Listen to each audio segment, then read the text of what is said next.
The car hummed along the dark country road, headlights cutting a path through the fog. The air inside was thick with quiet tension, the kind that builds when two people are close but trying not to say the wrong thing. We had been driving for hours, away from the city, away from everyone, just the two of us. Every mile brought us closer to her home, but also closer to that moment when reality would hit. This ride would end, and everything would go back to normal, or whatever normal meant now. She sat in the passenger seat, her fingers loosely tangled in her lap, and every few minutes she would glance sideways at me, her eyes catching the glow of the dashboard lights. Every glance was quick, fleeting, but loaded with something I couldn't put into words. I kept my eyes on the road, pretending not to notice, though every nerve in my body was alert, aware of her warmth, aware of how dangerously close we had become over the past hours. The wind whispered through the cracked window, and for a moment it felt like the world outside had stopped, frozen, letting only us exist in that car. The music was soft, almost meditative, a playlist she had picked out earlier, songs that somehow matched the unspoken mood between us. I wanted to reach for her hand, to brush it lightly, to see if she would let me. But I didn't. Not yet. Timing mattered. And then she said it quietly, almost like a confession. "I don't want this ride to end." Her words hit me in the chest like a weight I didn't expect. She didn't look at me when she said it, just stared out at the dark road ahead, her lips barely moving. But the tone, the softness, it carried everything. Fear, longing, hesitation, desire. I swallowed hard.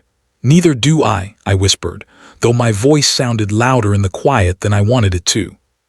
She turned her head slightly toward me, eyes glimmering in the dim dashboard light. There was a vulnerability there I hadn't seen before, the kind of raw honesty that only comes when someone trusts you completely with a piece of themselves they usually hide. "I wish we could just drive forever," she said softly.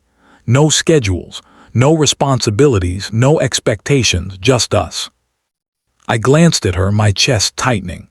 Her hand was still in her lap, but I could almost feel her reaching, just a little, like a whisper of a touch, a request without words. "We could," I said, though my mind raced. "If we could, we would." She smiled faintly, but there was a tinge of sadness in it, the kind that comes from knowing some things can't last. "Why is it that everything that feels right has to end?" "Because it's real," I said, my voice barely above a whisper. "Because it matters. If it didn't, it wouldn't hurt to know it will end." Her eyes softened and she let out a shaky breath. "I don't want to think about the end," she murmured. "I just want this moment, right now." I could feel the heat radiating from her, the subtle movement of her breath, the way her eyelashes caught the dim light. My hands tightened on the steering wheel, not out of tension, but because I was holding myself back. I wanted to reach for her, to touch her hand, to make the moment last longer, to promise her that I wouldn't let it go. "Then we'll make it last," I whispered, my voice low, deliberate. "Every second we have left." She looked at me then, eyes wide, lips slightly parted. The vulnerability, the longing, the subtle fear of crossing an invisible line, all of it was there. She wasn't asking for anything, not really. She was just letting me know how she felt, how much she needed this. I let the silence stretch between us, letting the moment breathe. Then, slowly, I reached across, letting my hand hover near hers without touching. Her fingers twitched slightly, as if answering me in secret. "I don't know what happens when we get there," she said, her voice barely audible. "I don't want to lose this feeling." "You won't," I said, keeping my eyes on the road but my mind on her. "Not really. Not if we carry it with us, if we remember tonight."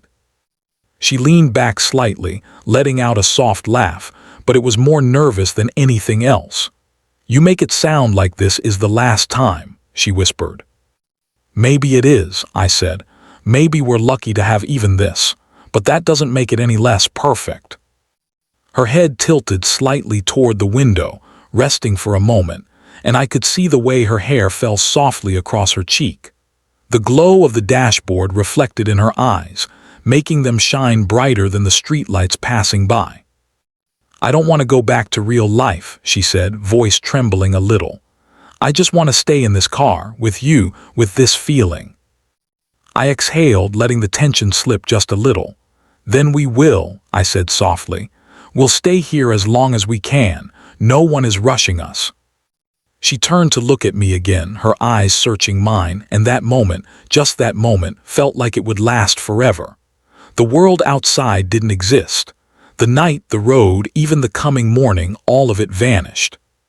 Her hand moved slightly, brushing against mine, tentative, electric, and I let my fingers meet hers gently, slowly, careful not to startle her. She squeezed just a little, and I felt everything she hadn't said pass between us.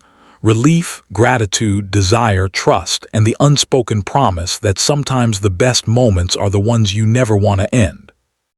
We didn't talk after that. Words would have ruined it. We just drove, together. Hands intertwined, hearts racing quietly, every mile stretching the moment, making it feel infinite. Even when the streetlights gave way to her driveway, even when the car slowed, and the reality of the ending approached, neither of us pulled away. She whispered again, soft, almost a plea, "Don't let it end, not yet." I leaned slightly closer, brushing my forehead against hers, feeling the warmth of her breath against my skin. "Then it won't end," I murmured. "Not if we don't want it to." And in that stillness, with the engine ticking softly and the world waiting outside, it felt like we had stopped time. That for just a few precious, infinite minutes, nothing else mattered except the quiet truth between us. This ride, this night, this feeling, was ours, and we weren't letting go. The car engine ticked down as I parked at her driveway. The soft glow of the porch light cast long shadows across the yard, and the quiet of the night felt almost too heavy after the intensity of the drive. We stayed seated for a long moment, neither of us moving, our hands still intertwined. The warmth between us hadn't faded, and I could feel her heartbeat matching mine. Finally, she whispered, "I don't want to go inside yet." I nodded, "Me neither." We sat in silence, just breathing together, feeling the night press against the windows like a protective wall around us. The distant hum of the city seemed miles away, irrelevant. She leaned her head against my shoulder again, and I let her, letting my fingers trace the back of her hand, careful, steady, grounding her and myself. "I feel strange," she admitted softly. "Like everything is different, but also like it's exactly how it should be." "I know," I said. "I feel it too, like nothing else matters but right now."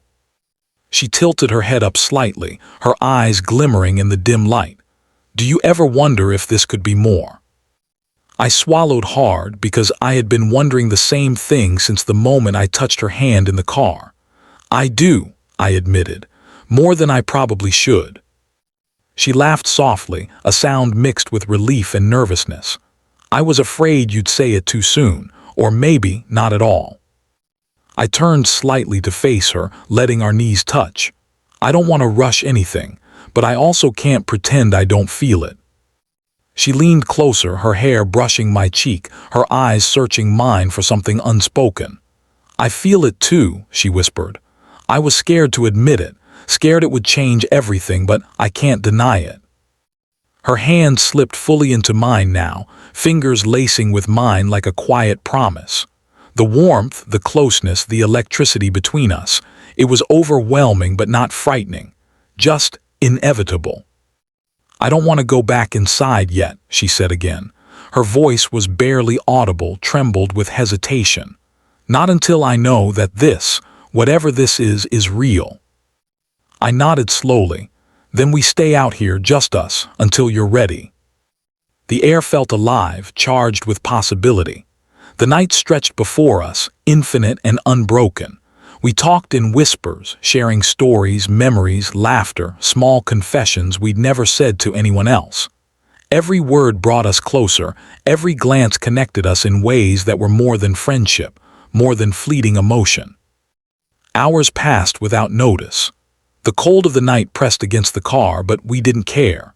We were wrapped in our own world, the ride before still lingering in the warmth between us. She leaned her head against my chest again, and I rested my cheek on her hair, feeling the steady rise and fall of her breathing. "I don't want this to end," she said softly, voice muffled against my shirt. "Not tonight, not ever." "You don't have to," I whispered. "Not if we don't want it to." She raised her head, meeting my gaze. Her eyes were wide, vulnerable, and entirely honest. "Do you mean that?" "Every word," I said. "Tonight doesn't have to end. It can be whatever we need it to be." She smiled faintly, a mix of relief and longing, and we stayed there in the car, holding onto the moment. Not rushing, not pretending, just being. Eventually, the horizon started to lighten, the first hints of dawn brushing the sky with soft pink and gold. But even as the morning came, neither of us moved immediately. The world could wait a little longer. We could wait a little longer. "I guess," she whispered finally, "we should go inside soon. Reality is waiting." I nodded, but my fingers didn't leave hers. "Then we go together," I said, "side by side." She took a deep breath, leaning back against the seat, and whispered, "I'm glad you're here. I don't know what I'd do without you tonight." "You won't have to find out," I said quietly. "I'm not going anywhere." And in that quiet moment, as the sky began to change color, we understood. Some nights don't end. Some rides leave a mark you can't erase. And sometimes two people just find each other in the dark, knowing that whatever comes next, they've already shared something unforgettable.